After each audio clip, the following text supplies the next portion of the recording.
اگه میخوای آموزش این خوشمزه های فوری رو یاد بگیری با اکوکوک همراه شو. یه پیمان آرد نخود رو علک کنید.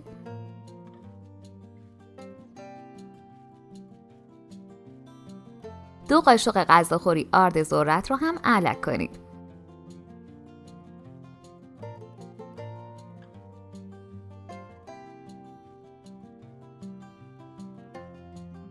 فلفل قرمز، پودر تخم گشنیز، پودر زیره، نمک و زردچوبه.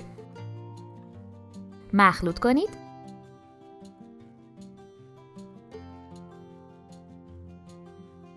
و تا جای آب بریزید که غلظت مواد در این حد باشه.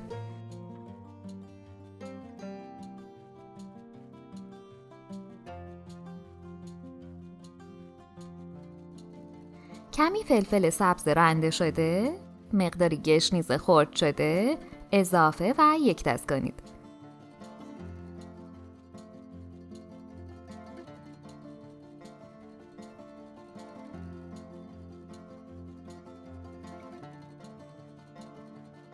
نیم کیلو سیب زمینی رو ورقه کنید و داخل موادی که درست کردید بزنید و داخل روغن فراوان سرخ کنید.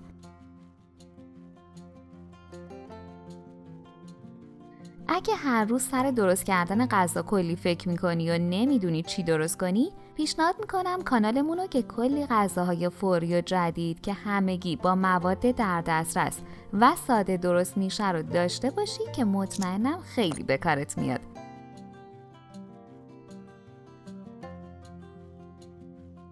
حتما یه بار درست کنید، مطمئنم عاشقش میشید. نوش جان. لطفاً برای حمایت از ما لایک و سابسکرایب رو فراموش نکنید.